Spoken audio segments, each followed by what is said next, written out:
Balik pasok ngayong Biyernes kung kailan Biyernes. Pero pagkatapos naman ng ilang araw sulit. Ang hirap lang ano.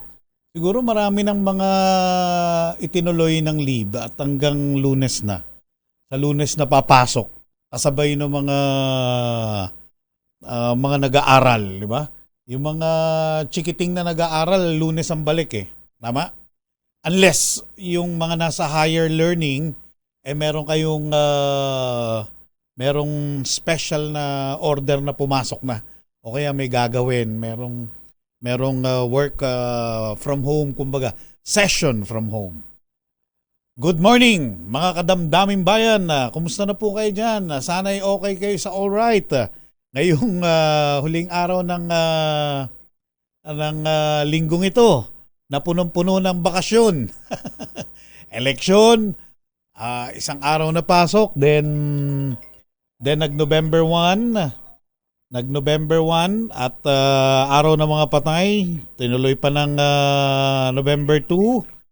So sana'y okay kayo sa all right, pero ngayon marami na ang may pasok except yung mga chikiting na nag-aaral na sa Lunes pa.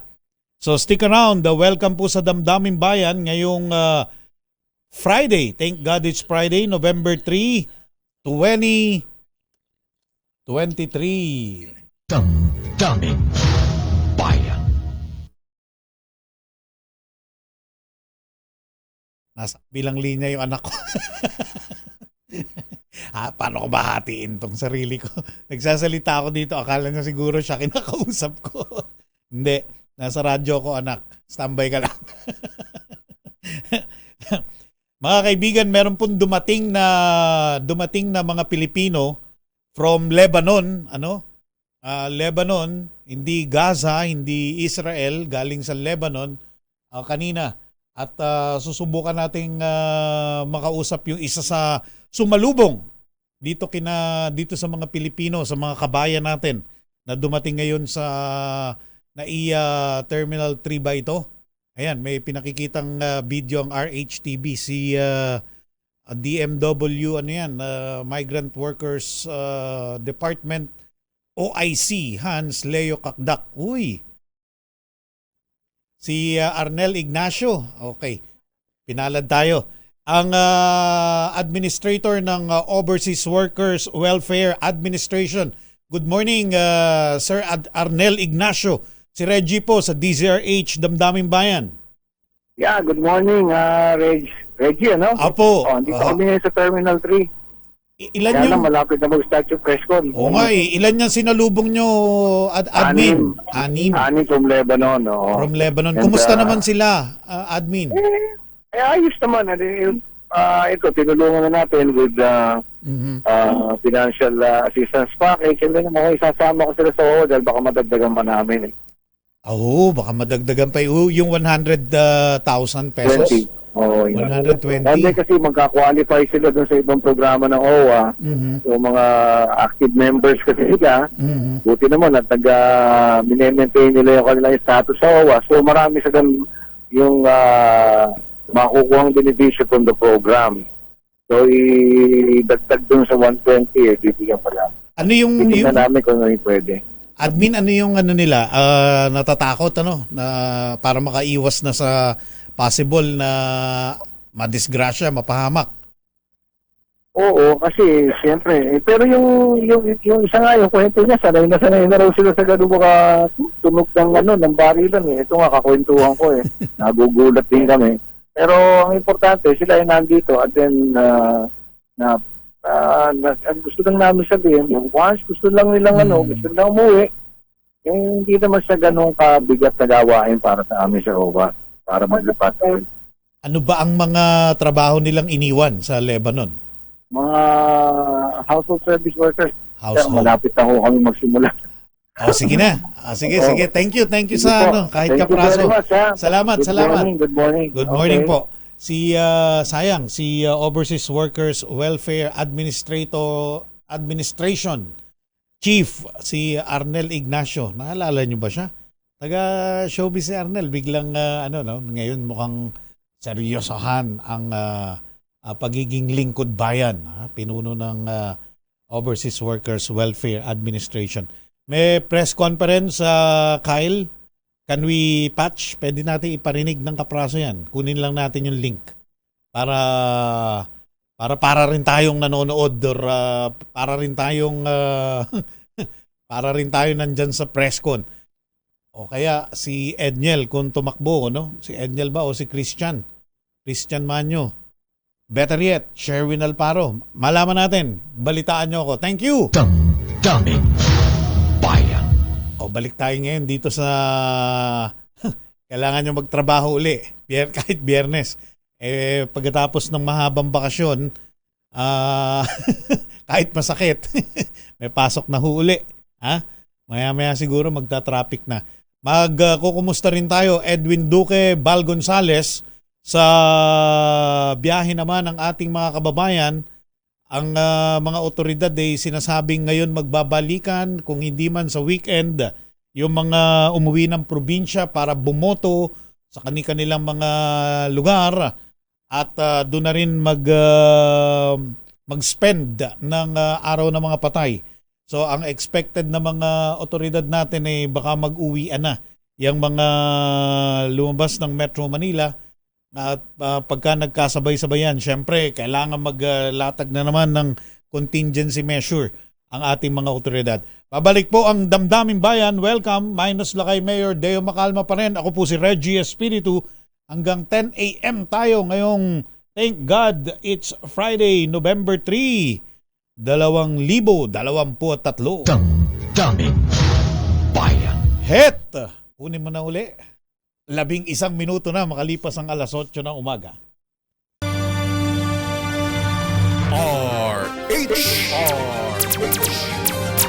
Damdamin Bayan.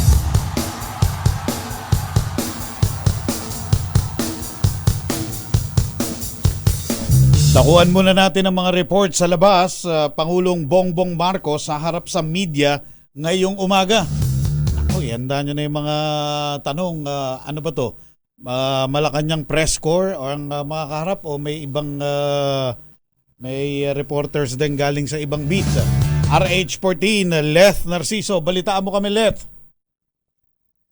Reggie, nagpatawag ng press conference si Pangulong Ferdinand Marcos Jr. ngayong umaga ng Biyernes. At sa unang pagkakataon, gaganapin ang press con dito sa Palace Ground. Walang abiso ang Malacanang kung may mahalagang anunsyo ba si Pangulong Marcos.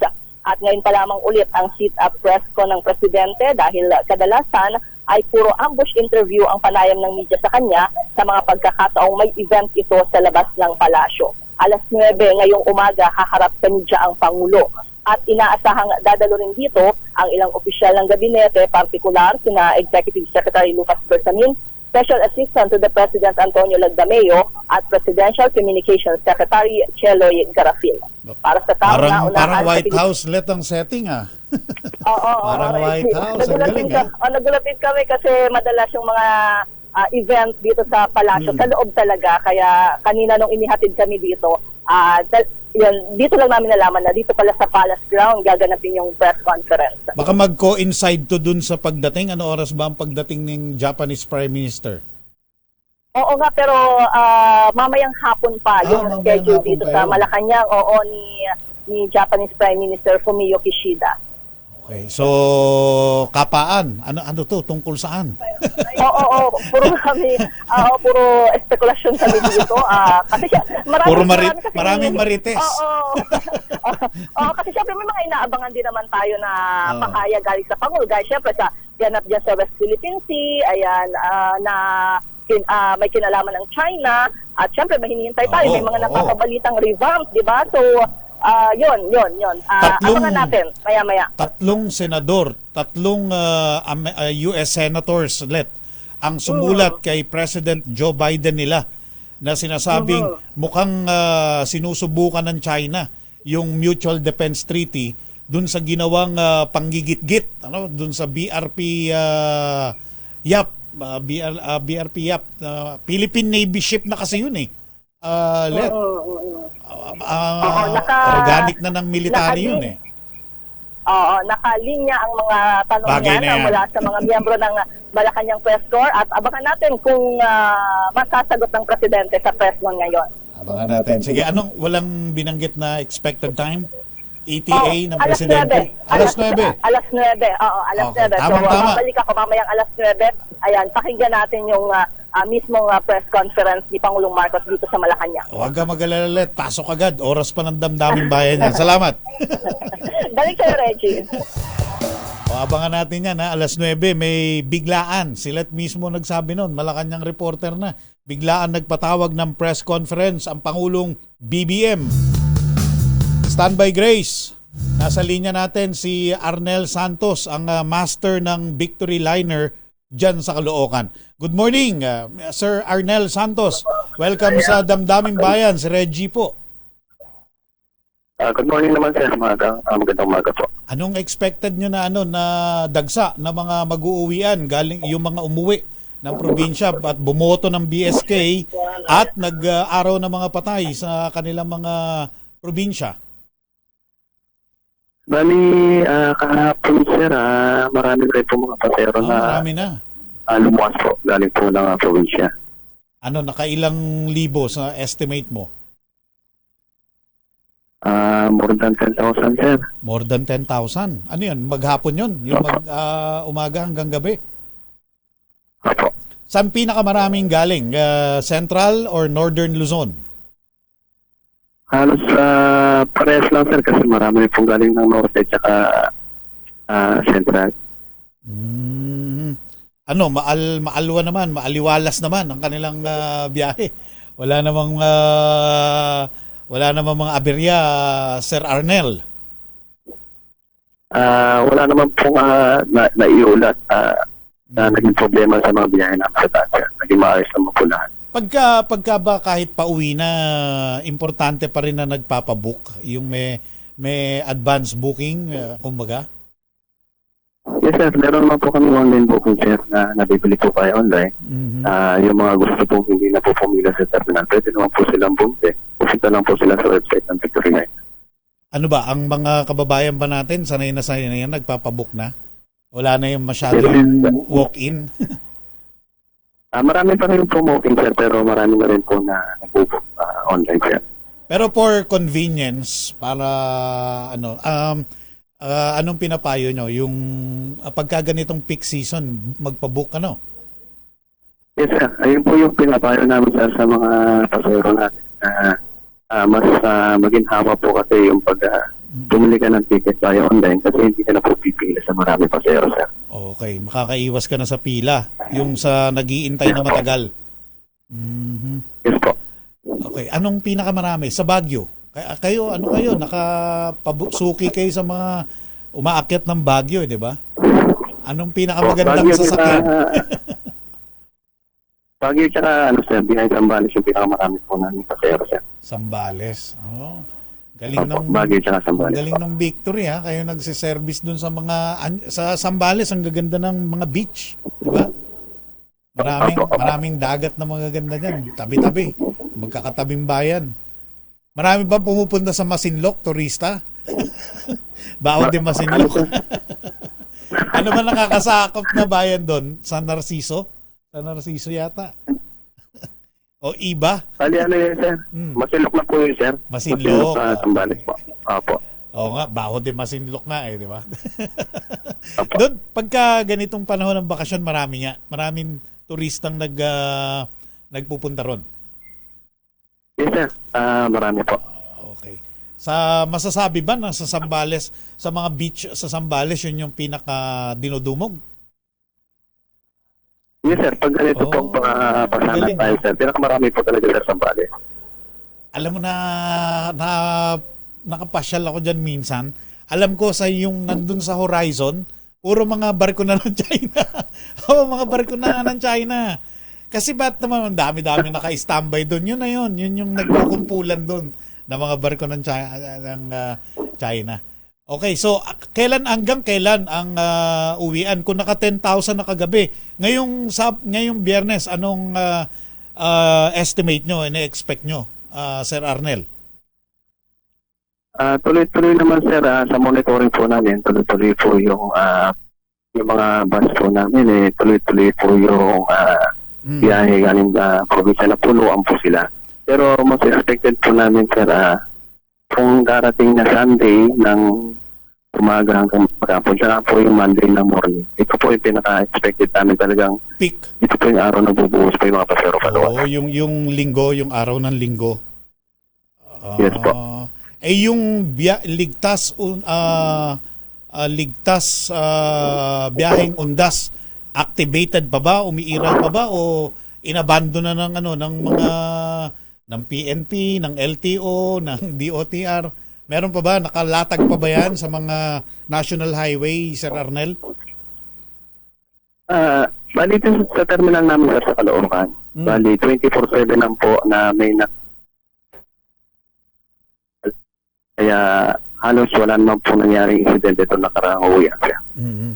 Di yun yung mga umaalalay di ba? Sa mga expressway, sa mga exit, yun yung pwedeng umaalalay sa mga kababayan natin sana in place pa, no? Kahit ngayong uwian na. Baka mamaya kasi nandyan lang yung mga assistance pagka biyahe paalis at pagpa-uwian na wala na. Ganun. Hindi ba ganun? Meron pa naman, sir. Meron pa naman po kami sa highway, sir. Meron pa naman po nakapwesto, sir. That's good to hear na nandyan pa sila at tama. Mag-uuwian pa Ito pa yung ito pa yung magsasara ng bakasyon So dapat kung may mga ngailangan ng alalay, maalalayan. Ano pong pwede nyong ibilin sa mga mag-uuwian pa ngayong weekend para maging maaliwalas yung kanilang biyahe? Ano pong gusto nyong mensahe sa kanila? Ay, mensahe ko lang po, sir, para doon po sa mga mag-uuwi ang pasahero ngayon. Mas maganda po para sa akin at makatulong rin sa mga pasahero na pumili lang po siya ng ticket via online para po maiwasan nila yung pila po sa mga terminal. Pero tuloy-tuloy naman po yung mga biyahe po namin. Halos every 15 to 20 minutes naman po ang interval ng mga biyahe natin, kaya hindi po mahihirapan yung mga pasahero at waliwas po ng Metro Manila. Meron bang mga drivers na under ng inyong terminal lang na aksidente itong peak season ng pagbiyahe?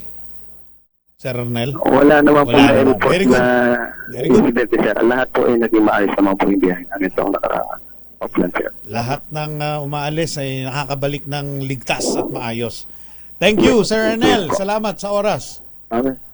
Maraming salamat din, sir. Apo. Si Ginoong Arnel Santos ng Victory Liner Caloocan. Ang tawag sa kanya ay Master. Sa kanya nagpapaalam yung mga alis. Siya nagmamanage. Siya namamahala ng biyahe ng mga bus going to Central and Northern Luzon. Sige, segue natin si Grace dahil si Grace tinitingnan yung sitwasyon sa mga bus terminal dyan sa gitnang Luzon. Ano nakikita mo? RH25, Grace Ansano, balitaan mo kami, Grace. Reggie, hindi pa rin gaanong karamihan ang mga nagtutungo nga sa mga bus terminal dito sa bahagi ng Central Luzon. Inaasahan ang buto ng mga motoristang galing sa pagbabakasyon ngayong weekend mula Sabado hanggang Linggo. Inatasan na ni PNP Regional Director Brigadier General Jose Hidalgo Jr. ang kanyang mga kapulisan na manatiling bantayan ng mga malalaking terminal dito sa Central Luzon at i-assist ang ating mga motoristang pabalik na ng NCR. Kabilang sa mahigpit na babantayan ay ang mga papasok sa National Highway sa bahagi ng STEC, gayon din sa SILEX, papasok ng NLEX. Kadalasan ang bahagi ng Concepcion Tarlac, San Simon, Gapan, San Fernando, Olongapo Road, Karanglan National Highway na siyang pangunahing daan ng mga bakasyonista natin na galing sa Cagayan Valley Region. Hindi lamang ang PNP ang mananatiling may nakadeploy sa kanilang motorist assistance, maging ang DPWH. Ayon kay Regional Director Roseler Tolentino, mag-a-assist pa rin ang kanilang motorist assistance hanggang sa araw nga ng Linggo. Kapansin-pansin kahapon, marami pa rin ang nag-akyatan patungo sa iba't ibang mga bakasyonan tulad sa Aurora, patungo rin ng Zambales at maging sa bahagi ng Bataan at Tarlac. Marami sa kanila ay mga turista na may mga daladalang sariling sasakyan at naghahabol pa ng 3 araw hanggang 4 na araw na bakasyon na natitira sa long weekend. At ito ang bahagi ng Bukawi Toll ang inaasahang dito maiipon ang mga motoristang galing sa norte. Pagkabat unti-unting nabawasan ang mga commuters, ay handa naman daw magdagdag ang mga bus at mga bus company at para nga mapabilis ang kanilang mga pag-booking ay handa raw silang maglingkod sa pamagitan ng online booking. Ngayon ay nakapagtala sa bahagi ng PNP naman ng ilang mga minor incidents na kanilang nai-assist na halos nasa 20 habang ang DPWH ay mga minor accident tulad ng nawalan ng brake at nagkaroon ng flat tire ang kanilang gulong. So karaniwan yan lang, mga minor incidents ang kanilang nai-assist. Yan muna, Reggie, yung ating update. Ito, si RH2 ay great na sana.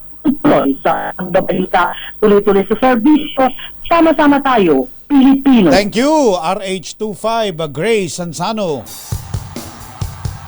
Tanong sa Damdaming Bayan ngayong Biyernes at 3 ng Nobyembre 2023. Pabor ka ba na huwag bayaran ng pamahalaan ang overtime ng mga teacher na nagtrabaho ng eleksyon?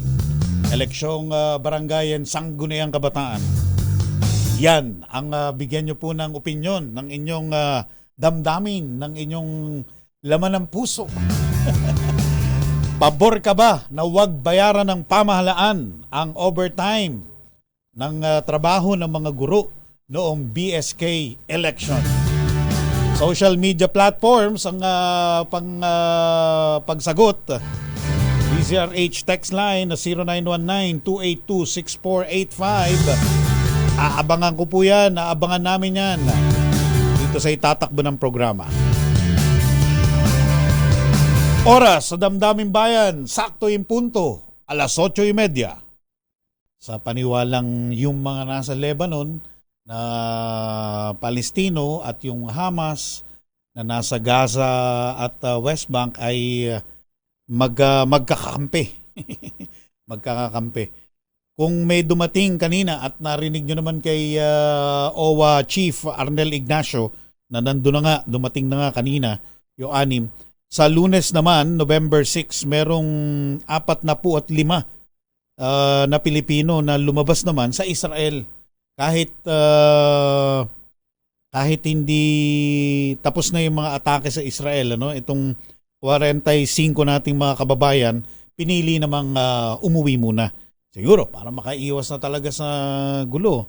At hindi biro ho yung package, 120,000 para sa bawat OFW na mag-uuwian. Tapos narinig nyo, sabi kanina ni Administrator Arnel Ignacio, isasama nga namin sa OWA kasi baka madagdagan pa.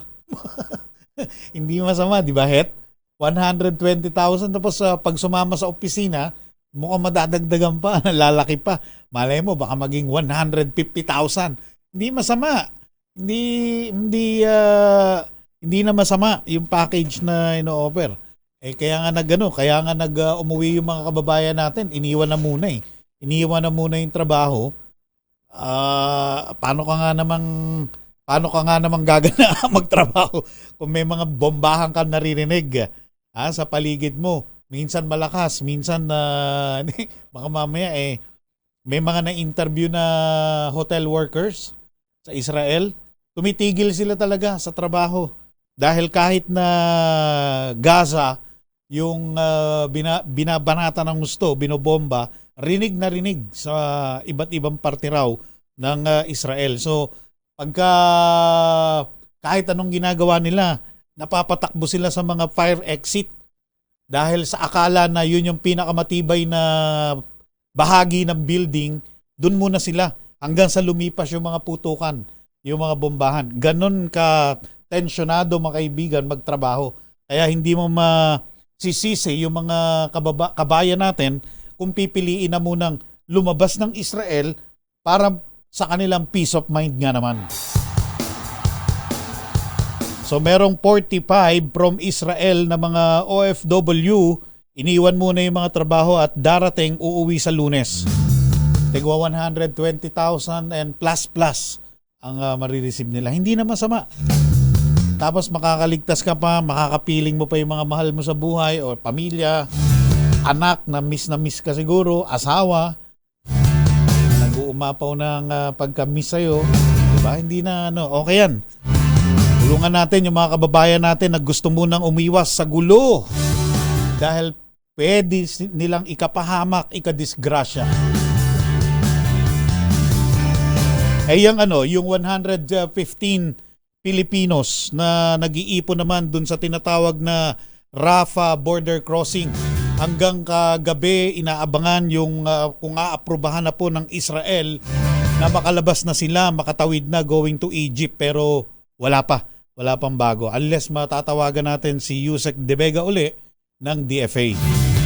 Sana maaprubahan na yan dahil ang tagal na rin nag-iintay nun ng mga Pilipinong yun. Baka magkasakit. Alam mo, pagka nasa ganyang para kang refugee, nag-aabang ng approval, kulang sa pagkain yan, kulang sa tubig, hindi maganda yung pinag-iintayan, yung kumbaga yung holding area, hindi maganda, siksikan yan, sigurado. Dahil lahat ng gustong tumawid going to Egypt, nag-iipon nandyan sa Rafah border crossing. 115 Pilipino ang nag-aabang na dumaan din dyan palabas para makaligtas dyan sa gulo, sa bombahan.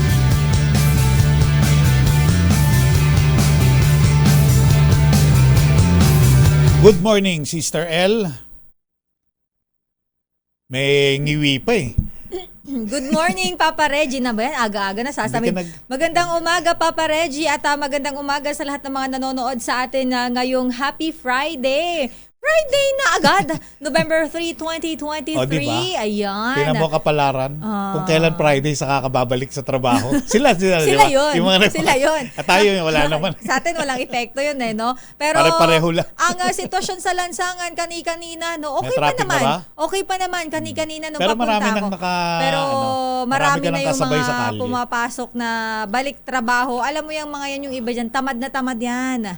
Oo. Ay, Diyos na ba yan? Pasok ko naman. Pero sana po Medyo ay tinatamad. lalo na Biyernes na nga naman, yung mga kababayan natin na naka-leave pa rin hanggang ngayon at ini-enjoy ang kanilang mga bakasyon, lalo na yung mga umuwi sa kanilang mga probinsya. Ingat-ingat pa rin po tayo. Stay safe at tutok lang po kayo dito sa aming programa, Damdaming Bayan. And hello kay Lakay sa mga naghahanap dyan. Si Lakay po ay nagtutupi. Nagtutupi. Naka-short. Boxer shorts? Naka-boxer. Okay lang yun, kaysa sa wala. Nagtatatakbo sa tabing dagat. Aalog-alog. Imagine mo sila Kay. Ay hindi, nagbo-buffet breakfast na yan sa mga oras. Ay sila Kay, hindi yan hindi naman siguro siya nagtatampisaw sa gilid ng dagat. Malay mo nakahiga lang siya habang nagbi-beach watching. Nasa duyan. Oo. Nasa duyan. Ay, masarap Sa mag-relax pagitan ng mga puno. kapag maaga pang ganitong pasikat pa lang yung araw. Hindi pa masakit sa balat. Ang sarap Hindi pa masakit magdagat. sa balat. Oo, pampalakas ng resistensya. Yun nga yung hinahabol, di ba? Yung bago mag-9. Kasi okay pa yun. Pang daw yun sa mga may sakit eh. Sa likod. Pampalakas ng resistensya. Saan natin na-discover yan na okay yung araw? Nung panahon ng COVID. Oo. Yung mga Papaaraw senior yung sa mga lugar namin, nakatayo sa nakatalikod. isang Para- Parang nito. Yung likod nila. Parang mga dart, yung mga, di ba yung board dart, yun? Pag magda-darts ka. Dart. Okay. Mga nakatalikod. Ba? Pero, nako Papa Reggie, may mga nag-react na agad sa ating tanong. Pabor doon ka ba? Pabor ba sila? Na wag bayaran. bigyan. Oo, Wag bayaran ng pamahalaan. Napaka-unfair Yung overtime ng mga guro. Wala raw pondo eh. Sabi Yun ang dito, kinakatwiran napaka-unfair. ni Chairman George. Pero di ba parang unfair nga Tama. naman. Lalo na yung mga nagsilbing poll watchers doon sa mga lugar na nasa hotspots. Diba? Tandaan nyo, nung nag-overtime yan, tension yun. May mga tension yun. Anytime, parang anumang oras, may sisiklab na gulo di ba? Lalo na dun sa mga delikadong lugar, yung mga hotspots. Pero alam mo, Papa Reggie, kahapon na-discuss sa atin ng Department of Interior and Local Government ni Secretary Abalos dahil nandito siya sa atin Siya mismo ba? kahapon. Diniscuss niya, yun palang transition ng mga bago at yung mga bago. Papalit. Oo, kailangan Yung medyo papalitan at mabilis yung ang papalit. transition pero medyo masalimuot ang proseso. Napakaraming proseso. Kailangan on the spot makakuha ka na ng secretary, ng treasurer, pero bago yun, kailangan may mga bond pa silang kukunin, mayroon siyang ATM, yung mga ganong proseso. Kaya ba yun ng mga... 'Di ba? Kaya ba, Nawanan. 'di ba? Yun sabi nga ni secretary, yun yung kailangan gawin, medyo masalimuot, medyo mahaba ang proseso. Pero yun yung kanilang hinahabol na hopefully daw mahabol. Pero kung hindi, gagawa ang DILG ng paraan para sumweldo yung mga incumbent at yung mga paparating na papasok Papasok. na bago. Oo. So yung mga bagito talaga, yung mga bago, yun medyo matatagalan, mangangapa ng konti. Yung mga re-electionist na Yun sa kanila, okay lang. Oo. Kasi mayroon na sila, may mga account na yan sila. Kumbaga, gamay na nila yung... nasa kanila pa, sila pa rin naman yung uupo. Pero yung mga bago, yun yung maraming proseso. Kailangan pagdating mo, may kumpletong set ka na ng Requirements. Tapos may Appointee. requirements ka na May din. band? Pero Oo, yun oo. Pera? Kailangan Oh, yun. magkano Kailangan yun. yung Walang band? specific na. Pero ito ay sa Supreme Court mismo, galing sa korte ito. Kakalabas lang recently nitong October lang. Pero yung mga DILG naman, nakakalat naman yan sa buong bansa. Kaya di ba? nga ang ina-advise Magbi-briefing ni na yan. Secretary Abalos dun sa mga baguhan ay pumunta kayo sa mga DILG. Makipag-communicate na Oo, sa oo. DILG Regional para sa inyong doon lugar. kayo hingi ng assistant kung hindi nyo alam kung paano yung gagawin. Maghingi kayo ng tulong doon para tulungan nila kayo paano yung proseso. Kasi marami ang medyo nako-confuse dahil nga bagong batas siya, bagong pinatupad. Kailangan Ayan, yan, ganyan. bago lang yan. At yung mga PDL din, Papa Reggie, in-explain niya rin kahapon na Wala kasi yan. diba may mga kina-question na paano sila magsisilbi? Tama. Nakakulong pa nga, 'di ba? Sabi nila. Tama. In-explain naman ni secretary na sila naman na yung mga hindi pa na ongoing ang sa kanila, ang pagdinig sa kanilang mga kaso. 3 ito. Papa Reggie ang nanalong PDL. 3. Mula sa 8 Chairman. Hindi, mga Kagawad. Oo. Mula sa 8 tumakbo, 3 ang nanalo. At ongoing yung pagdinig sa Ibinoto, kanila ibinoto pa ng mga ibinoto kalugar sila. nila. At daw ito, parang kapag na-dismiss yung kaso, magsisilbi ka, of course. Wala nang question doon. Pag na-convict, Pero pag na-convict ka, automatic wala ka na doon. Wala na. So yun ang yun naman ang rules. Oh, so pero habang hindi ba, halimbawa nakapanumpa ka na, nag-take ka na ng oath, magsa-start ka na Biglang bumaba mag-assume. yung desisyon ng Wala, korte. wala na 'yon. Oo. Tapos Pag habang may sala ka, yari ka. pero habang ongoing yung sabi ni Secretary Abalos, habang ongoing yung paglitis sa kanya at halimbawa kailangan mo na mag-start manungkulan, pwede naman pala yung yung sabi niya online, gagamitin mo na yung mga online platform, may mga Zoom para maka-attend ng mga council meeting, ganun. Ang paraan na kanilang nakikitang kailangan mo nang gawin. Yung mga nanalong bagito, i-educate nyo na yung sarili nyo kung paano gagawin. Magpa-orient pala kayo sa DILG. Mag-seminar kayo, lalo na yung Step mga by SK. Oo, yung mga SK. Lalo na yung SK. Dahil kailangan ninyong malaman kung ano ba yung mga pinasok ninyo. Hindi po yan trophy na napanalunan nyo, Public service po tayo dito. At merong sinusunod na nakalatag ng proseso. Yes. Yun ang kailangan nyo gagawin. Hindi yung your own way. Yes. Daming bayan. May report si RH8 Christian Manyo mamaya pagbalik ng Damdaming Bayan after ng ilang mga paalala. Oras muna, Sister L. It's 8:44. Puntahan muna nga natin ang sitwasyon dyan sa may PITX dahil usually dyan ang maraming dagsaan ng mga pasahero at nandyan nakatutok sa CRH8 ngayon, Christian Manyo. Christian? Elaine, matumal pa ang bilang ng mga pasahero sa Parañaque Integrated Terminal Exchange na umuwi sa iba't ibang probinsya para sa nagdaang barangay at sangguniang kabataan elections at undas. Ayon kay Colleen Calbasa, Corporate Affairs Officer ng PITX, weekend pa inaasahang magsisimula ang pagdagsa ng mga pasahero na pabalik ng Maynila para sulitin ang mahabang bakasyon. Narito, Elaine, ang bahagi ng pahayag ni Colleen Calbasa. So inaasahan natin na babalik na ang ating mga kababayan galing sa kanilang mga probinsya this coming weekend, no, hanggang Monday. Inaasahan natin na dadami na nadadagsa sa ating terminal. And hopefully naman, meron na silang bookings dun sa kanilang bus lines going here sa Manila. So it might average around 150 per day this weekend because yun din yung numbers natin umalis papuntang probinsya. This morning, nasa 17,000 na tayo, no? Pero mostly going to work naman dahil may pasok na yung Friday. Samantala, as of 9 a.m., nasa Christian. 27,000. Yes, Reggie. Pinalitan na ba si Jason Salvador? May bago ng si Pauline Alam ko Galvasa sinibak isa na. sa mga Oo, grabe information naman. officer Andiyan pa rin ng siya. PITX dahil wala pa si Jason Salvador kaya siya muna yung humarap sa Baka media long kung weekend, saan. Si Jason. Oo, kung saan as of 9 a.m. nga, Reggie, nasa 27,000 ang foot traffic dito sa PITX pero karamihan dito ay papasok sa trabaho dahil tapos na ang holiday. Pero bukas, weekend, inaasahan ng PITX na magsisimula na yung pagdagsa ng mga umuwi ng probinsya na aabot ng mahigit 100,000 kada araw ang magiging foot traffic. Pero pagtitiyak naman ng pamunuan ng PITX, mananatiling naka-heightened alert ang land port, katuwang ang iba't ibang ahensya ng gobyerno para matiyak ang kaligtasan at seguridad ng mga Ilang uuwing libo ang pasahero. dumaan dyan going to provinces nung simula ng bakasyon? Yung simula ng long weekend. Yung initial, Reggie, na inaasahan ay aabot ng 1.6 million. 1.6 million yung 1.6 inaasahang million? aalis ng Maynila papunta nga ng iba't ibang probinsya nitong nagdaang linggo. Pero dun sa ating monitoring, umaabot ng 150,000 kada araw yung umaalis sa buong linggo, Reggie, hanggang mismong araw ng eleksyon. At ito nga yung inaasahang uuwi sabay-sabay ngayong weekend. 1.6 million ang dumaan dyan, ha? Pero ano yun, magkakahiwalay na araw. Biyernes, dahil Sabado, spread Linggo. out naman.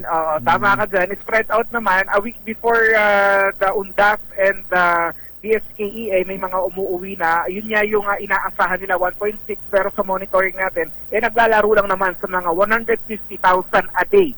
A day yung umuuwi at umaalis ng PITX. Yun yung inaasahan din na babalik simula bukas, Reggie. Yun nga, yung Sabado, bukas, Linggo, 1.6 million ang pwedeng mag-landing ulit dyan sa PITX.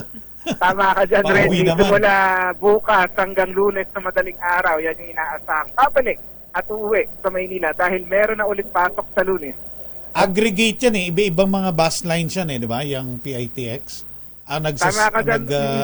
Itong land port na to, may biyahe patungo ng Bicol, meron patungo ng Baguio, meron ding Visayas. patungo hanggang Davao, Visayas, dahil yung karamihan dito ay papuntang Sorsogon at Bicol dahil yun yung pinaka-gateway, yung mga sasakay ng barko papunta na iba't ibang probinsya. Pag nakarating ka na ng Bicol, pwede ka na sa Visayas, pwede ka na rin sa Mindanao. Saka bukod dyan, Reggie, may portion din dito na sakaya naman papunta ng Makati, papunta ng Maynila, papunta ng iba't ibang lugar sa Metro Manila. Okay, thank you, Christian. Para sa kauna-unahan sa Pilipinas, DCRH, ito si Christian Manio, tuloy-tuloy sa pagbabalita, tuloy-tuloy sa serbisyo, sama-sama tayo, Pilipino. Magre-reaction ba tayo? Magbasa muna tayo ng reaction dahil pag yung pambihirang press conference na pinatawag ni Pangulong Bongbong Marcos, ala White House, mga kaibigan, ang setting dun sa grounds ng Malacanang.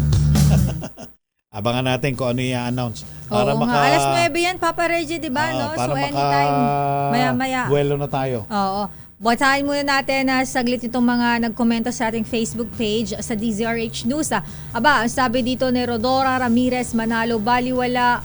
Hindi, iba pala sa mga basta ito. Si MN ang username, bakit naman daw hindi babayaran ng mga guro? Bakit po ganyan ang tanong nyo sa poll nyo? Bakit daw ganun yung tanong natin?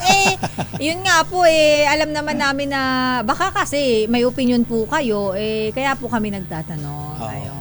Yung iba nag-rationalize. Sabi ni Lavinia Tamina, wala daw pondo, sabi ng COMELEC, question mark.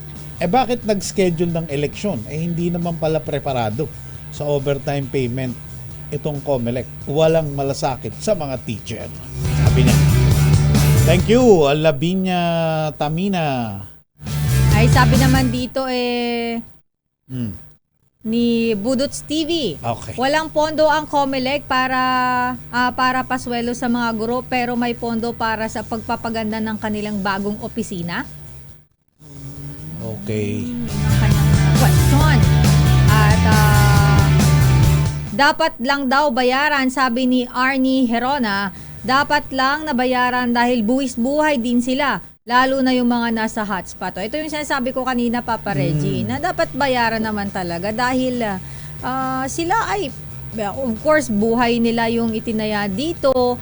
Kahit naman na sabihin natin walang nangyaring masama, ang punto dito, sa oras na kanilang paninilbihan, buhay po nila yung nakasalalay doon. Malay mo, di ba, minsan may matinding gulo, ganun, kung madamay sila habang naka-duty. Nung pagdating So, I nila think deserve sa nila. eskwelahan para tumulong sa eleksyon, nandun na yung yung isang kumbaga nandun yung napakalaking danger na may pumutok na gulo at mapahamak sila, madisgrasya. Ang sabi nga dito ni ito, may isa pang opinion si Budots TV Sabi niya, nasa batas ba yan na dapat ang mga guro ang gagawa nun kada eleksyon? Kung ako yan, hindi talaga ako magsuserve sa next election. Kaya nga, ang daming umatras Tawagin May muna mga natin umatras nga, oo. Tawagin muna natin ang report ni Edniel Parosa, RH52, bilang na mga buwabiyahing bus EDSA Carousel Ortigas dumami na uli dahil sa balik trabaho. Go, go, go! Edniel, balitaan mo kami. Reggie at Sister L, alanganing araw itong Biyernes, pero balik trabaho na nga. Yung Kay gustuhin na, kay gusto nila o hindi, balik trabaho. Busy na Ortigas District na nahati, Reggie, sa alanganing San Juan, alanganing Mandaluyong. Dito yan sa EDSA Carousel kung saan dumami na ulit maging yung mga unit ng bus na i-deploy. Simula yan na ngayong araw coming from the very long weekend dahil sa barangay Sangguniang Kabataan Elections. Maging yung panahon ng Windows hanggang kahapon ayon dito sa pinaka-controller Reggie na siya ay magpapangalan ng yes consortium na may South Ortigas na EDSA Busway ay nasa 400 unit na ulit, Reggie. 400 units na ulit yung tumatakbo ngayon sa kahabaan ng EDSA Carousel, partikular na itong mga nagsasakay dito sa Ortigas Station.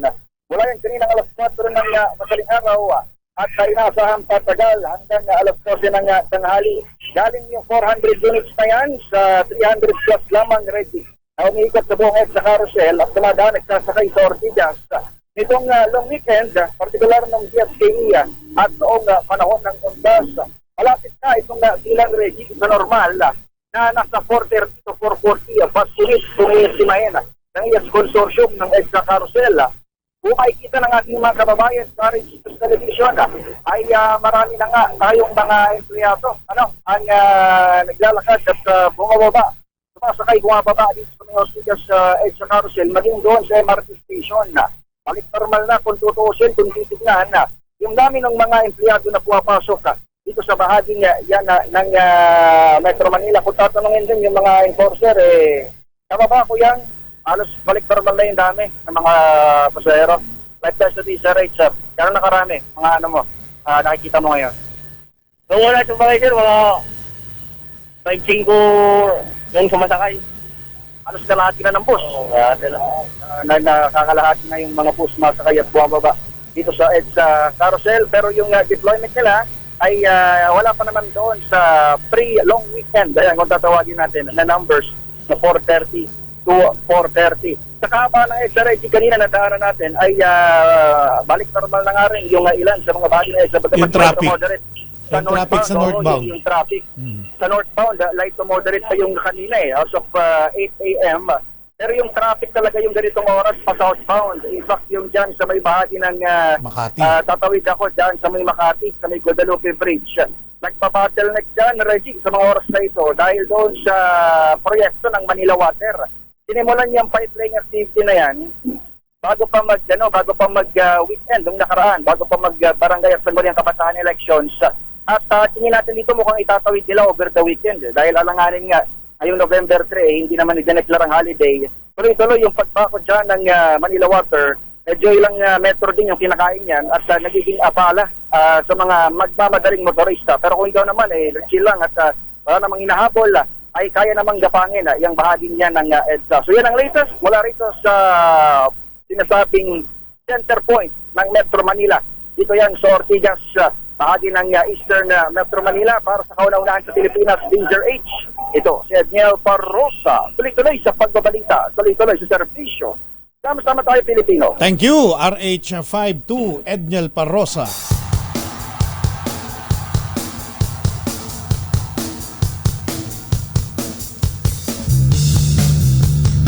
Hinihintay po namin yung inyong mga opinion, ng inyong mga komento, mga kadamdaming bayan ngayong Friday, November 3, 2023. Pabor ka ba na huwag bayaran ng pamahalaan ang overtime pay ng mga gurong nagtrabaho noong BSK, Barangay and Sangguniang Kabataan election? Unfair yan. I was there and kita ko kung gaano kahirap ang ginawa ng mga teacher. Sabi ni Randy Bioco, for me, unfair yan. All caps ang unfair. Ha?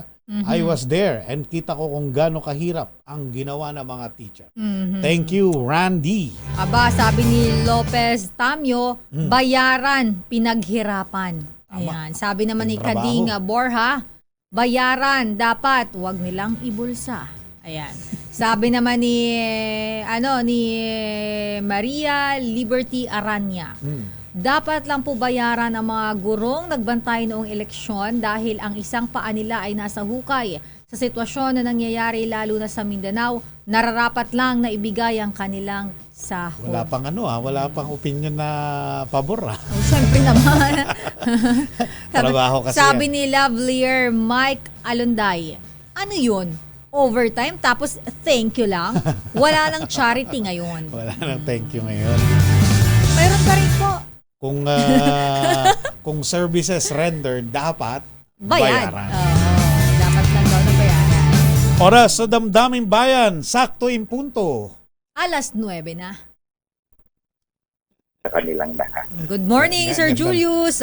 Kumusta ng po ang yung Biyernes?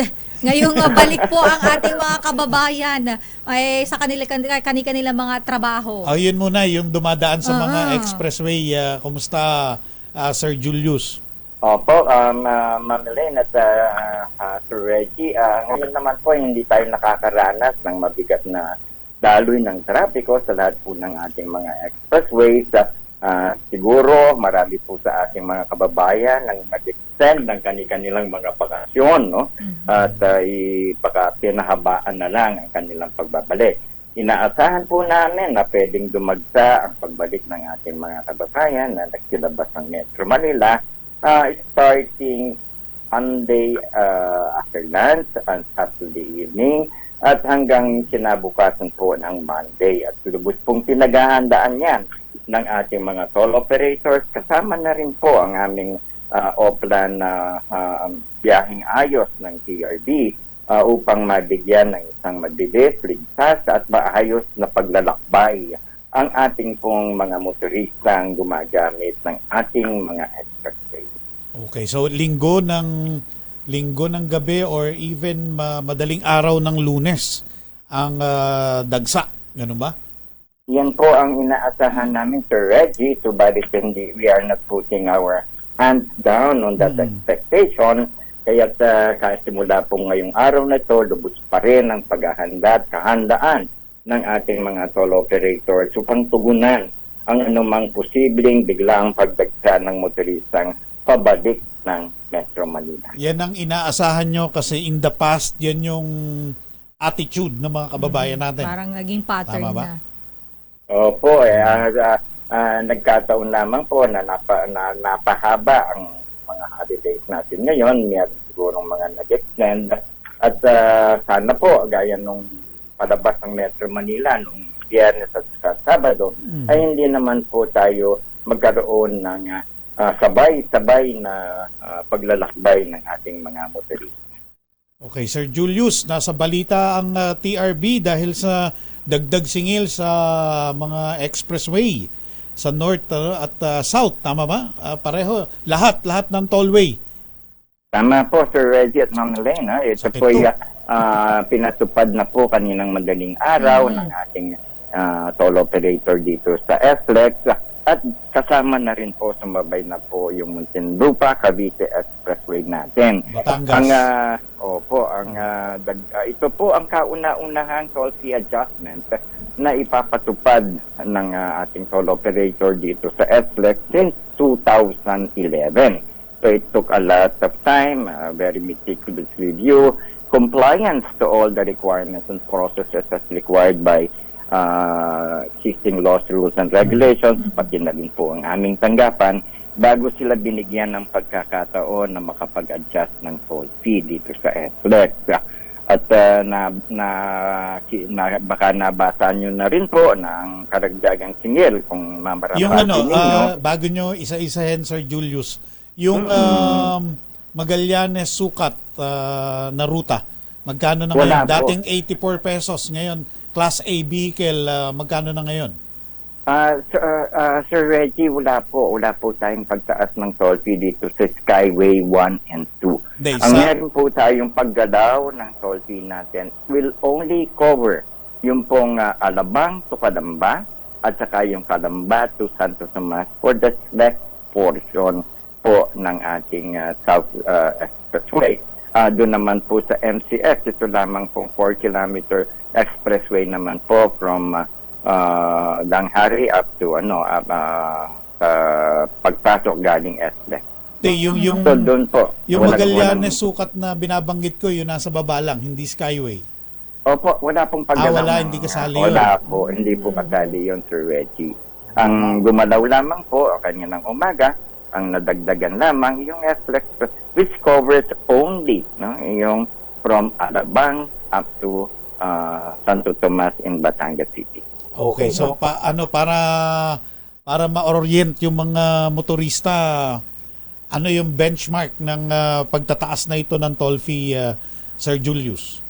Sir Reggie, ang mga karagdagang bayad na sinimula pong singilin kanina, madaling araw, is for the Alabang to Calamba section. Ang dagdag bayad po is additional 10 pesos per class 1, 20 pesos per class 2, and 30 pesos for class 3. Doon naman po sa mga bumabaybay from Calamba to Santo Tomas, ang karagdagang bayad lamang po is 4 pesos, 6 pesos, and 8 pesos for class 1, 2, and 3 respectively. Dito po sa Muntinlupa, Cavite Expressway, ang karagdagang bayad lamang po dyan ay piso, 2 piso, at 3 piso po for class 1, 2, and 3 respectively. Yan lamang po, Sir Reggie. Coastal Road ba yung huli niyong binanggit? Coastal Road? Hindi po. Manila, Cavite Expressway. Muntinlupa, Cavite Muntinlupa, Expressway Manila, po. okay. Opo. Kung aakyat ng Muntinlupa, Baguio Cavite ngayon, Expressway. Sir Julius, tatamaan ka na ng dagdag? May pinatupad pong toll adjustment Reflex. about 2-3 weeks ago dun sa SLEX, Sir Reggie. No? Yun naman po ay tapos na at naipatupad na po yun more than 3 weeks ago na po yata. Okay. Sir Julius, ang inyo pong pagpapatupad ng yun pong contactless toll collection, nagpapatuloy po hanggang ngayon at hanggang end of the year na po ba ito? And kumusta po ba itong dry run ng ating contactless collection sa ating mga toll? Tama po, Ma'am Elaine. At tayo po ay nagbigay ng abiso sa ating mga motorista na yung ating pong dry run for the contactless, cashless toll collection system ay pinalawig po natin from November 1 to December 31. At ito po ay tumutukoy lang doon sa mga toll plazas na ni-require po namin na i-improve, i-correct o i-upgrade ang kanilang mga sistema.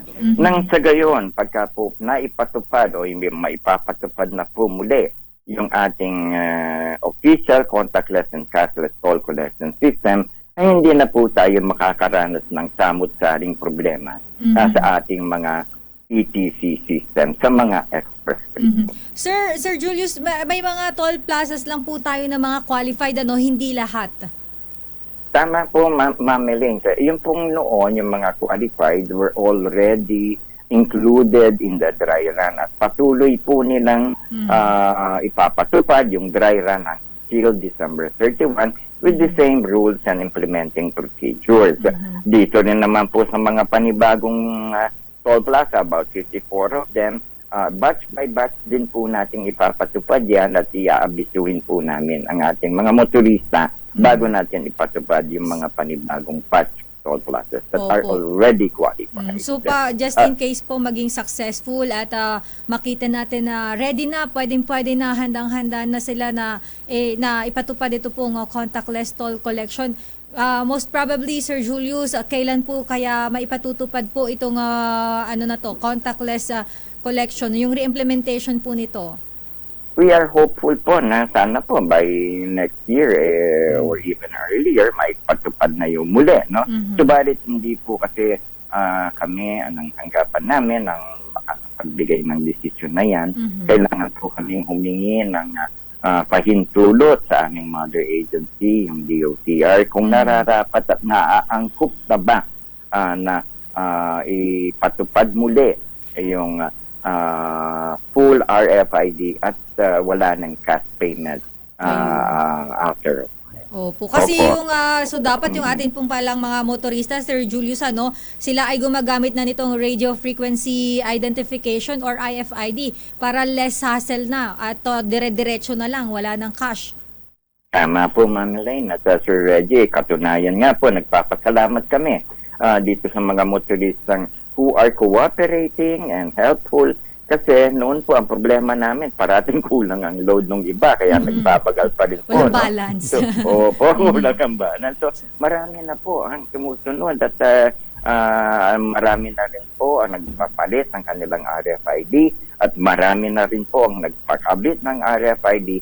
Kaya ito po sigurong biyahe noong padapat medyo mas mainam, mas maganda kaysa mga noong nakaraang mga taon.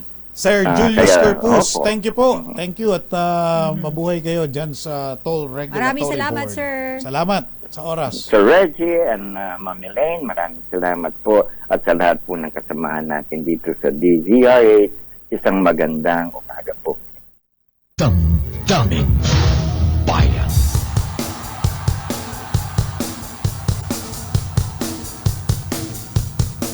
Si Julius Corpus po yan, spokesperson ng Toll Regulatory Board. Nakatutok tayo sa Malacanang Mukhang grounds. ando na, Papa Reggie, dumating na ang Pangulo. Ayan na, sige. Si Pangulong Tawagin natin Bongbong si Let. Marcos ay nandoon na daw. Papasyal tayo ni Let sa hardin ng palasyo. RH14, Leth Narciso, go! Reggie, nandito na nga si Pangulong Ferdinand Marcos Jr. Pakinggan natin, mayroon siyang sinasabi. For this, it's very important. Good morning, ladies and gentlemen. We're trying out a new setup,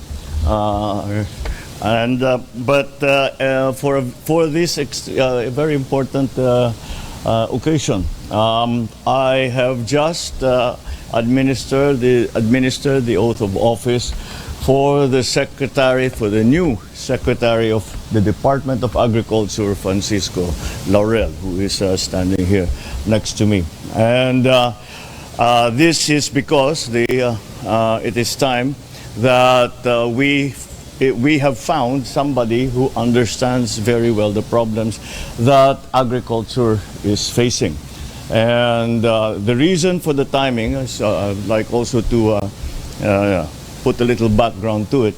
The reason for the timing is that now we are confident, Secretary Kiko and I are confident that we have a fair understanding, a good understanding of what it is that needs to be done.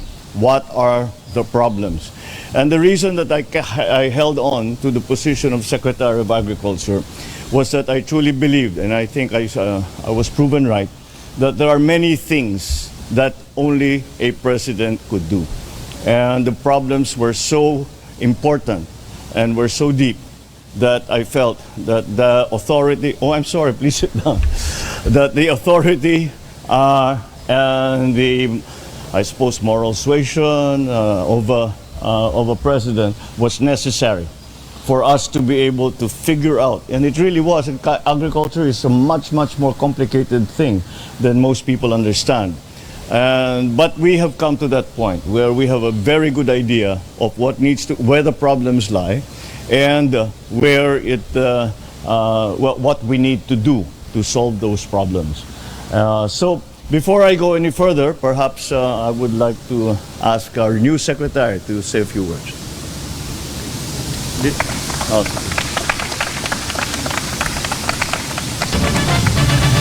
Hello. Magandang umaga.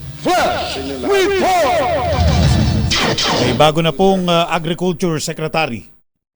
Hamon ng ating mahal na Pangulo na maglingkod bilang kalihim ng kagawaran ng agrikultura.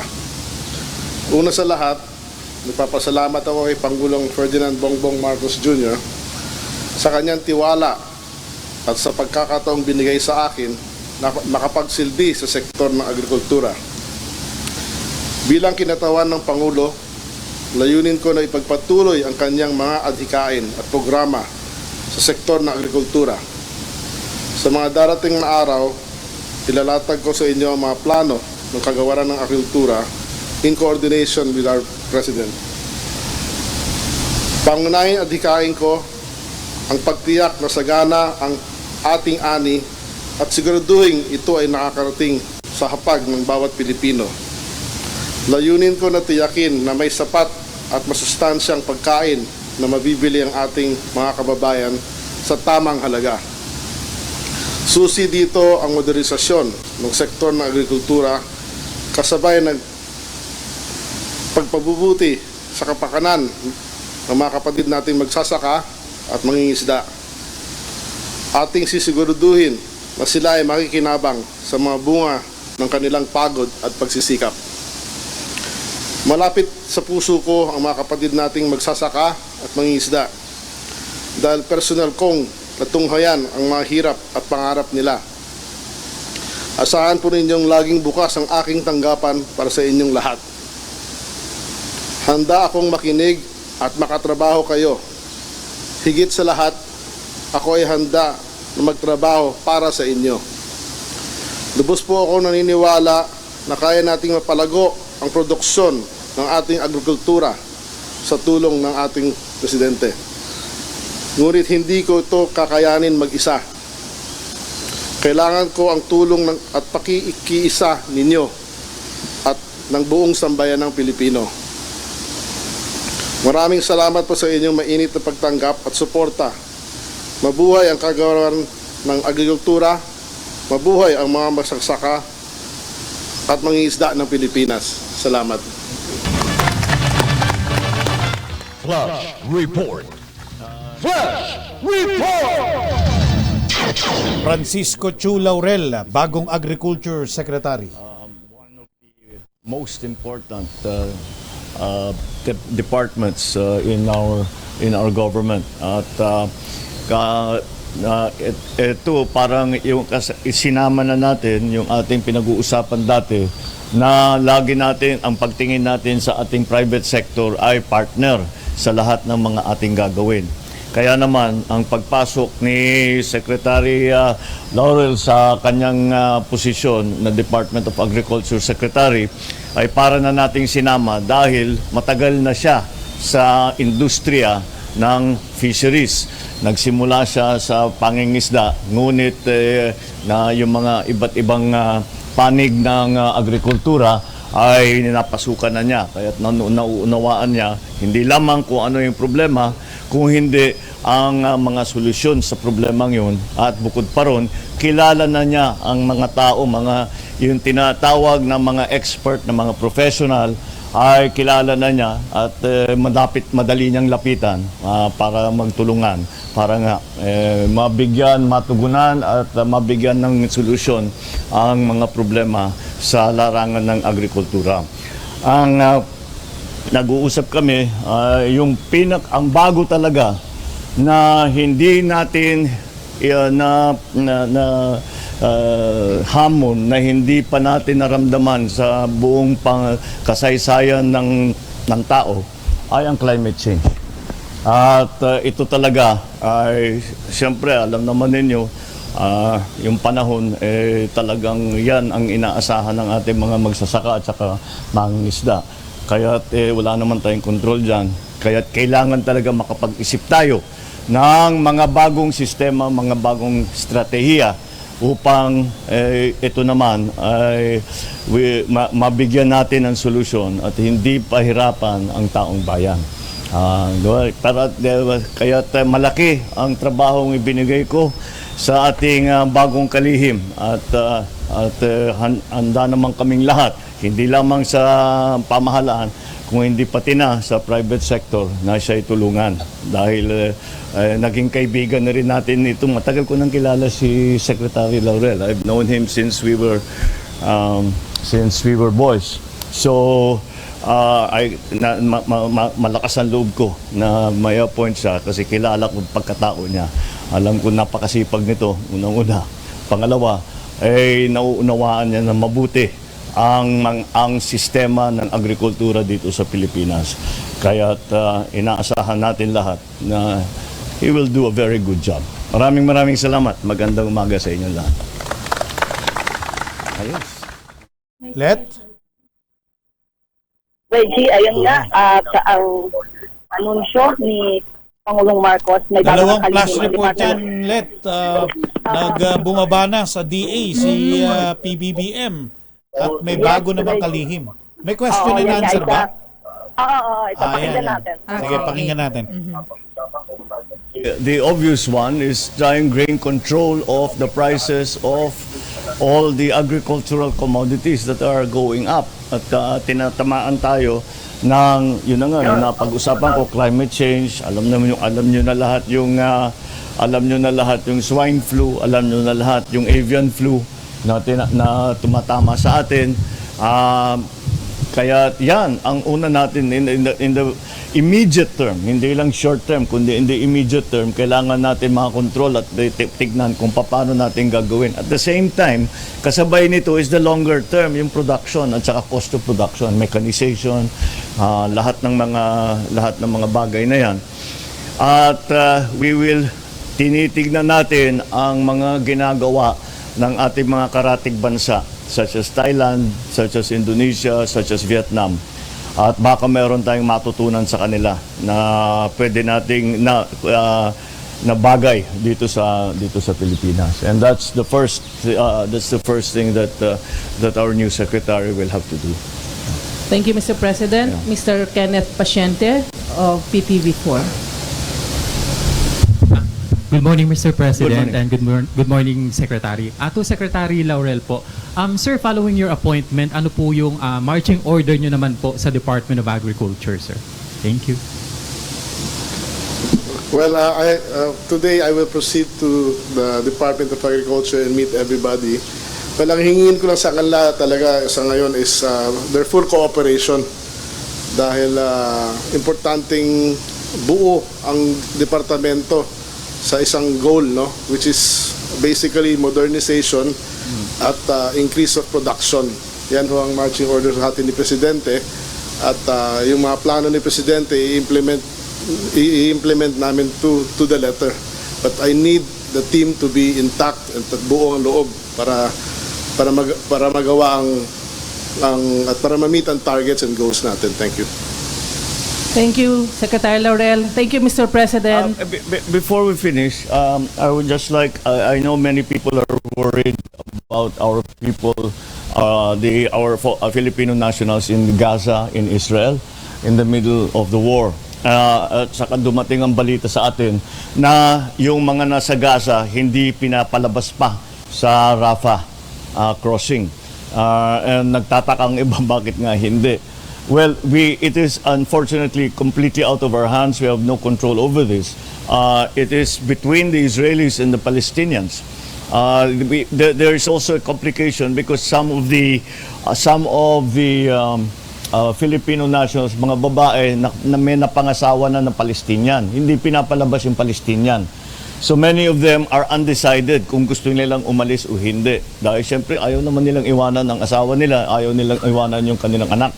So these are the problems that we are facing. However, I've asked the Secretary Ricky Manalo to make the ambassador Ilan Flus, and of course he has been able to get in touch with the foreign minister of Israel, and our ambassador Juni Lailo, was able to see the president yesterday, the president of Israel yesterday. So may pangako sila sa atin na maipapalabas na ang mga Pinoy, mga Pilipino, maipapalabas na by today or tomorrow. That is what they promised us, Saturday daw at the latest. So that's what nakahanda naman lahat ng ating mga bus, nakahanda na yung mga embassy natin sa Cairo na napunta, nandun lang sila, matagal na sila nag-aantay doon sa tawiran, yung Rafah crossing. And they are ready for when the time comes na tumawid na ang mga Pinoy, dadalhin at pauwi. We have also offered our assistance to other ASEAN countries. Maraming Thai, may mga Vietnamese, may mga iba't iba. So sabi namin kung sino mauna, magtulungan na lang tayo. And it looks like we are the ones there first because ang presence naman ng Pinoy in the area is much higher than the others. So that is the latest news that I received today, early this morning from our Secretary of the DFA. And sana naman matutuo na para mailabas na natin lahat ng gustong lumabas and bring them back home to safety. Thank you. Magandang umaga sa inyo. Thank you, Mr. President. Thank you, Secretary Laurel. Thank you, Malacanang Press. Reggie, so ayun nga ang naging anunsyo ni Pangulong Marcos, ang pagtatalaga ng bagong kalihim ng Department of Agriculture sa katauhan ni Francisco. Kababata ulit. Ha? Kababata. Oo, ayan. Si Francisco Chu Laurel Jr. Ayan, si Laurel Reggie ay ang may-ari ng kumpanyang Fravel na nasa food manufacturing and processing. Ayan, sa naging pakayag ni Pangulong Marcos kanina, sabi niya ay napapanahon na magtalaga ng kalihim. Yes. Yung produkto niya ay nasa mga bahay bilang ulam at nasa mga inuman bilang pulutan. Oo, tama. Yun nga yung binanggit. Tama ba? Tuna? Oo. Marami. Marami pang iba. Pero ang sikat tuna. Marami yan. At ayan, sabi nga niya, napapanahon na magtalaga ng isang tao na sabi niya, nauunawaan ang problema sa sektor ng agrikultura. Yung timing daw ng pag-appoint, sabi, kumpiyansa na kasi ang presidente na nauunawaan na yung mga problema sa ahensya at kailangang nakakita na siya ng tao na makakatulong doon. At sa naging pahayag naman ni ni DA Secretary Chu, buong puso niyang tinanggap ang hamon ng Pangulo na maglingkod bilang kalihim ng DA. Nagpasalamat siya sa tiwala at pagkakataon. Ang sabi niya ay pagpapatuloy ang mga adhikain at programa sa sektor ng agrikultura. Ilalatag daw niya sa mga susunod na araw ang mga plano sa DA. At ang target niya, matiyak na masagana ang ani at nakararating sapag ng mga Pilipino, may sapat na pagkain na bibili sa tamang halaga. Formula, may parang nabanggit yung Vietnam formula. Oo. Ang Vietnam, isa sa pinakamalaking nagtitinda yan ng bigas. Oo, yan yung sabi ni Pangulong Marcos na yung marching order niya, tingnan yung mga ginagawa sa mga karatig bansa natin na mataas ang produksyon ng bigas. Okay. Thank you, Let. Thank you, Ms. Let. Kaya lang, kapraso lang yung question and answer, no? Oo. Mukhang wala pang question and answer yung Israel. Israel. May kinalaman lang. Ayan, binanggit niya naman yung tungkol dun sa insidente dun sa Israel. Wala pa nakakatawid. Ang pinakahuling balita na natanggap niya ngayon, wala daw tayong control dito pero may pangako ang Israeli government na mapapalabas ngayong araw yung mga Pilipino. At sabi ng Pangulo, nakahanda naman yung mga bus sa Cairo na sasakyan nila. Okay. Binigyan kayo ng presidente ng napakaagang malaking story. Sige na. Tama. Para sa Sige na, takbo na kauna-unahan sa sa computer. Pilipinas, DZRH. Ito si Let Narciso, tuloy-tuloy sa pagbabalita, tuloy-tuloy sa serbisyo, sama-sama tayo, Pilipino. Mula sa Malacanang, RH14, Leth Narciso. Alam mo, Papa Reggie, hindi lang isda or hindi lang tuna ang iba-iba pa. produkto ng Fravel dahil ang May paborito ng hotdog mga din yan. bata, Ay, oo, may hotdog din ang yan. paborito ng Tama, mga tama. bata na Naalala ko. pambaon sa school at meron din sila yung mga fish skin, yung mga Yung mga- balat ng tuna, Yes. ginawang chicharon. Yes, na flavored yun. Marami na Talagang din tama ako, sila. Mayroon pangpulutan. ding nuggets. Yung mga ganon. So, marami na silang... Tuna nuggets, meron na ngayon? Hindi, nuggets. Chicken, Oo, chicken. chicken naman to. At meron din silang ngayong mga ham. Ba yun? Yung maninipis. basta Ayun. kompleto Basta pala. marami Kompleto na pala. silang produkto. Yan, naka-pre-taste na ako ng, ng ano niya, ng hotdog. Oy, ang paborito nating mga street food. Kikiam. Kikiam. Mayroon din silang ganyan. Squid ball, fish ball. Squid balls. Ayan. May ganyan na Standby, sila. standby Sister L, standby Milky Rigunan, standby Nicole Lopez, kayo na susunod. Promise. Oras muna Sister L. 9:36. RH12 Milky Rigunan natin, Sister L. Hindi lang pala Yes. food tycoon. Itong si Laurel, si Chu Laurel. Mhm. Siya rin ay isa sa pinakamalaking campaign donor ni PBBM. Naglalabasan na yung mga detalye. Okay, magre-report. Kampanya kontra hoarders at price manipulators, ipagpapatuloy ng Kamara lalo't nalalapit ang Kapaskuhan. RH12, Milky Rigunan. Bigyan mo muna, Milky, i-elaborate mo muna yung sinasabi mong campaign donor, si Laurel. Backgrounder. Backgrounder nga man Total, ang Milks. mainit pa yung bagong appointment ng Agriculture Secretary. Go, RH12, Milky Rigunan. Lalo na't nalalapit ang Kapaskuhan na Reginald at Sister L. Siguro napapanahon din na magtalaga na siya ng kalihim na permanente sa Department of Agriculture. Nabanggit mo nga, isa siya sa mga malaking campaign donor ni Tumulong. Pangulong Bongbong Marcos noong kampanya at kilalang business tycoon sa industriya ng fishing at iba pang mga food manufacturing. Isa yung masama criteria sa Kaano-ano nung ba ano kung to, ano? Milky? Sorry. Kaano-ano siya nung mga Laurel ng Batangas?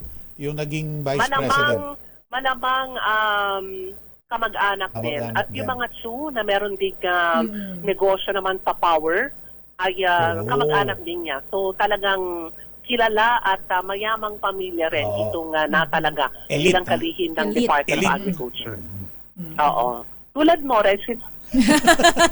Elite ka pala. Sana nakabakasyon ako ngayon. Elitista pala to.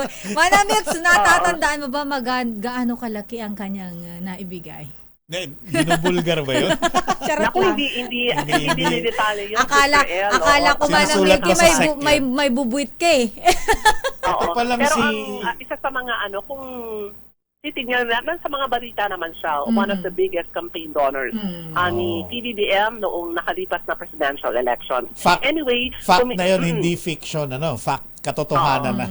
Katotohanan naman yon. At napapanahon dahil marahil ay magiging kasangga na siya ng Kamara dahil committed ang House of Representatives sa ipagpatuloy ang kampanya laban sa mga hoarder at price manipulators. Itong inahayag naman ni House Deputy Majority Leader David Suarez. Lalo at nalalapit ng Kapaskuhan at inaasahan ang pagsasamantala ng ilang negosyante. Ayon kay Suarez, base sa utos ni House Speaker Martin Romualdez, ipagpapatuloy ng House Committee on Agriculture and Food ang investigasyon laban sa mga hoarder at price manipulators, hindi lamang ng sibuyas pati na ng iba pang agri-products. Sabi ni Suarez, isa ang Kamara sa kampanya ng Marcos Jr. administration na all-out war laban sa masangkot sa hoarding, smuggling at price manipulation. Matatandaan sa investigasyon ng komite na ibaba ang presyo ng sibuyas, natukoy ang mga hoarder at nakatulong ang resulta ng isinagawang investigasyon sa pagsasampa naman ng kaso ng Department of Justice. Umaapela si Suarez sa gobyerno na ipagpatuloy ang pagsasampa ng kaso at papanagutin ang mga sangkot sa kartel at tiyaking makatutulong makukulong ang mga ito. Para sa kauna-una sa Pilipinas, DZRH, ako si Milky Rigunan. Tuloy-tuloy sa pagbabalita, tuloy-tuloy sa serbisyo, sama-sama tayo, Pilipino. Thank you, Milky Rigunan. Isa yan sa aabangan na Milky at Sister L ng mga kababayan natin. Dahil yung hoarding, smuggling, price manipulation, yan yung sinisisi ng Malacanang at mismong si PBBM kung bakit nagkagulo-gulo itong supply at presyuhan ng bigas, di ba? So kung anong gagawin dyan ng bagong DA Secretary, yan ang isa sa mga aabangan natin. Medyo may mga iba-iba na agad na reaksyon ng Nag-reaction ating na ba? mga... Papalitan ba natin yung tanong natin sa pabor ka ba? Meron na agad kasi silang reaction dito.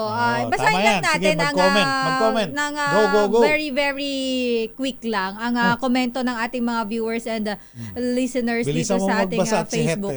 tumatayo ulit. Sabi dito hindi mukhang mahirap yan hindi po talaga siya mahirap dahil siya po ay business tycoon. Pero pinagkakatiwalaan siya ni BBM pinagkakatiwalaan na po siya ng gagawa Pangulo. ng kung hindi man milagro, malaking pagbabago. Pero sabi dito, For the good, for the better. binasa daw ng buong-buo yung script. Parang di naman daw galing sa puso. Sabi. Ganun ba? Ganun ba? Oo, yun. Yan ay opinion ng ating mga viewers and listeners. Ayan. So mamaya balikan natin Ito palang appointment, sabi mo nga, ay naamoy na pala to agad noon pa ng bubwit nila kay Mayor. Ito nga yung sinasabi ko sa'yo, Papa Reggie. Siguro 1 month ago, ang sinasabi ng bubwit nila kay, naamoy na. Etong si yung may-ari ng Frabel, group of companies ang susunod na DA secretary. Ang sabi naman nila kay, di ba tuna yun? Di ba parang sa BFAR dapat? parang ES ang bubwit nila kay Mayor. Pero antindi na dito ko lang talaga dito mo lang makikita gaano katindi talaga ang bubwit nila kay. Dahil matunog na talaga bilang bagong DA chief itong si Francisco Laurel Jr. Ang bagong secretary. Puntahan natin ang report. Teka, sandali. RH5, Val Gonzales, Mamaya pa ikaw ba siya? na. Pagkatapos ni Het. Ito Si muna Kuya Het, oras lagi mo na na, lang. Sister L. Ay, naku Kuya Het, 9:47 na. Daming bayan. Okay, balik tayo sa mga reports at sa standby sa ating mga kadamdaming bayan. Babasahin po yung mga inyong opinion. Gusto nyo ba ng bagong opinion sa bagong agriculture secretary? Kung gusto nyo pong Pwede rin, magkomento sa habol nyo po. appointment ng ating bagong Department of Agriculture Pwede Secretary, welcome na welcome po kayo. Mainit-init tong balitang to. Ano po ang iyong damdaming bayan tungkol sa kanyang appointment? Tingin nyo ba ay nararapat siya? Deserve ba niya itong appointment? At tingin nyo ba may magagawa talaga? Gusto nyo subukan? Oo. Gusto nyo subukan? Pero yung pwede para niyang sa gawin? akin, give him a chance. Tama. Dahil Wala namang kaka-appoint mawala. pa lang naman po, di ba? Pero puntahan muna natin ang report ni RH5 Val Gonzales Special Investigation Task Force. Binuo naman ng PNP IAS para imbestigahan ang pagkukulang ng Police Pasay City sa sinalakay na Pogo. Ang detalye balita mo, RH5 Val Gonzales. Val. Mr. L at Reggie, pinaimbestigan na rin ng PNP Internal Affairs Service kung mayroong kapabayaan ng Pasay City Police tungkol sa sinalakay na Pogo Hub na lungsod. Ayon dito kay IAS Inspector General Attorney Alfigar Triambulo, bumuo na rin sila ng Special Investigation Task Force na tututok sa kaso na pangangasiwa nito ng National IAS at Regional IAS ng National Capital Region. Aalamin aniya ng task force kung totoo ang aligasyong may kapabayaan sa trabaho ang mga pulis Pasay kaya nagkaroon ng prostitusyon at iba pang mga illegal na gawain sa loob ng kanilang nasasakupan. Pagtitiyak ni Triambulo na magiging mabilis ang gagawing investigasyon ng PNP IAS dahil mabigat na issue ang human trafficking. Kailangan aniyang maipaliwanag ng Pasay City Police na mistulang na iwan silang walang kaalam-alam na mayroong pogo malapit sa kanilang tanggapan. Ang pagpasok ng IAS sa kaso ay kasunod ng panawagan ni Interior and Local Government Secretary Ben Harapalos Jr. na paganahin ng IAS ang kanilang kapangyarihan para mangalap na mga ebidensya at alamin ng mga pagkukulang sa naturang rate sa Pogo Hub. Aabot sa 731 mga dayuhan at mga Pinoy na pinaniniwala ang mga biktima ng human trafficking ang na-rescue matapos sa talakayin ng Presidential Anti-Organized Crime Commission o PAOK ang Pogo sa Pasay City noong nakalipas na linggo. Para sa kauna-unahan sa Pilipinas, DZRH, ako naman Val Gonzales, tuloy-tuloy sa pagbabalita, tuloy-tuloy sa serbisyo. Sama-sama tayo, Pilipino. Thank you, Val Gonzales. Samantala, your business is our business naman ni Miss Nicole Lopez. Bentahan ng Apple products sumadsad rin. Ayon sa Apple CEO. Mahal kasi. Mahal ang ang Apple. Magkano ba yun? May kagat na, ang mahal pa. Hindi ba yung hindi ba yung dahil sa pahirapan ang microchip? Sa bagay. Your business is our business. Go ahead, Miss Nicole Lopez. Kung bumaba ang operating profit ng electronics giant na Samsung, bahagya namang bumaba ang benta ng kalabang Apple sa ika-4 na sunod na quarter ngayong 2023. Ayon sa American tech giant, bumaba ng 1% sa $89.50 billion ang kanilang kita sa third quarter ng taon, pero mataas naman sa tansya ng analysts na $89.28 billion. Sabi ng Apple, ito'y dahil sa mababang kita sa produkto nilang iPad at iba pang wearables at tumitinding kompetensya sa smartphone market. Sa datos ng tech giant, bumaba ng 10% ang sales ng iPad sa $6.44 billion kumpara sa tansyang $8.63 billion at bumaba ng 3% ang Apple Watch at AirPods sa $9.32 billion mula sa tansyang $9.43 billion. Pero sabi ni Apple Chief Executive Tim Cook na maganda naman ang bentahan ng iPhone 15 models sa ibang bansa lalo na sa China. May mga pangamba kasi ang Wall Street na natatalo sa market share ang Apple sa China dahil sa kalaban nitong Chinese smartphone brand na Huawei at iba pang local smartphone sellers. Noong fourth quarter ng 2022, bumaba ang bentahan ng Apple product sa $15.08 billion mula sa $15.47 billion. Kaya ngayon, sinabi ng Apple na ginagawa nila ang lahat upang makagawa ng mas marami pang iPhone 15 Pro at Pro Max devices, lalo na ngayong holiday season. Ayon sa Apple, sasamantalahin nila ito dahil $43.8 billion ang kanilang iPhone sales at tumaas din ang kita nila sa iba pa nilang produkto gaya ng Apple Music at iCloud na umaabot sa $22.3 billion. Ginawa rin ni Cook ang pahayag matapos ang report ng market tracker na Counterpoint na bumaba in general ang bentahan ng smartphones sa mundo dahil sa bawas gastos ng publiko. Samantala, lumakas ang palitan ng piso kontra dolyar sa halagang 56 pesos and 73 centavos kada US dollar. At yan ang ating balita sa mundo ng negosyo. Your business is our business. Mula sa kauna-unahan sa Pilipinas, DZRH, ito si Nicole Lopez. Tuloy-tuloy sa pagbabalita, tuloy-tuloy sa serbisyo. Sama-sama tayo, Pilipino. Thank you, Miss Nicole Lopez. Damdamin Bayan. Hey, mga Alam mo opinion pa, Reggie, gusto ko mang basahin muna agad itong komento tungkol dito sa appointment ng ating bagong DA Secretary. Mayroon lang tayo ditong concern at ipaparating po natin ang iyong katanungan mula kay Alexander Sanchez. Dahil lang tinatanong niya, pakiclarify naman daw sa COMELEC or DILG kung pwede pa daw mag-conduct ng bidding ng barangay projects ang outgoing barangay officials ngayong transition period na. Tingin ko, hindi na. Yun ako din tingin ko, pero The siguro moment na ibinoto yung na lahat ng power napunta na doon sa bago, kung nanalo na. Pero aalamin ko, Hindi natin itapaparating alam. po Dapat natin talaga to, itanong. Oo, sa ang legal opinion ng COMELEC.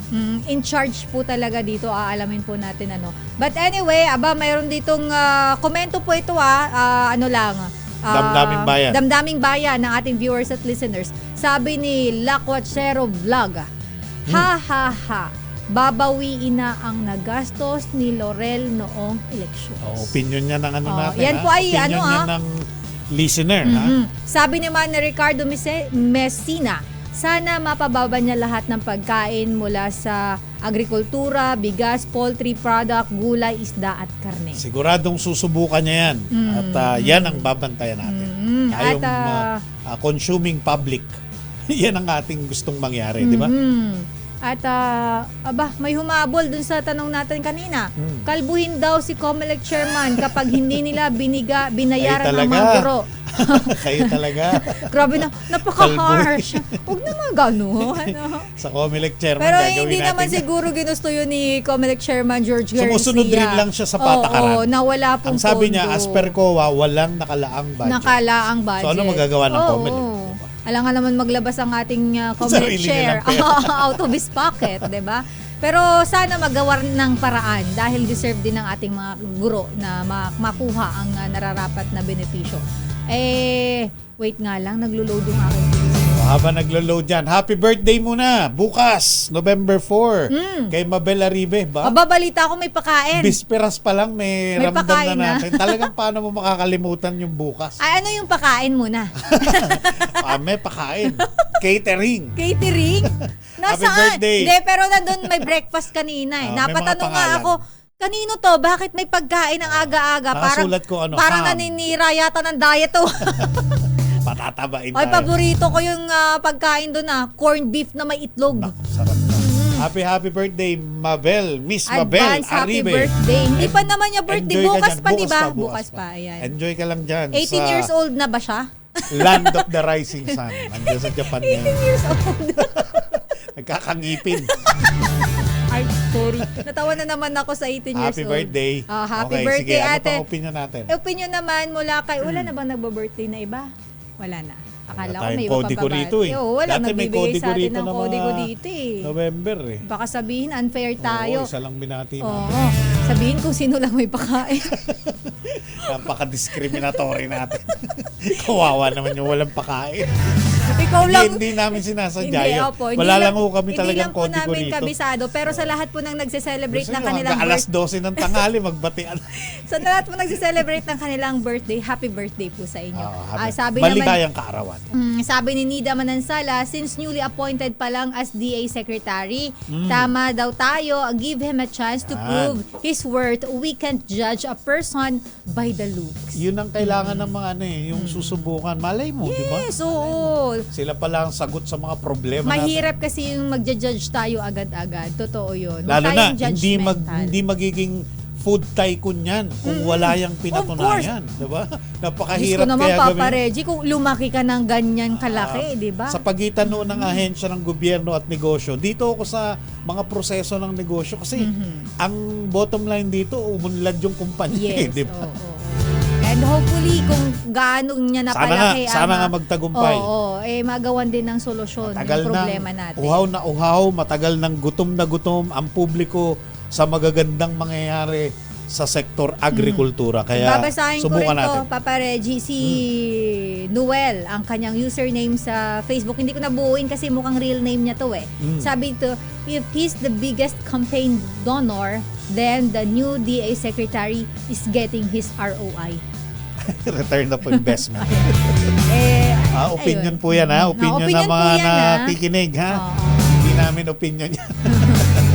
Disclaimer lang po again, binabasa lang po natin ang komento ng ating mga viewers at listeners. So, ayun. At panghuli na lang, babasahin ko din dito sabi dito,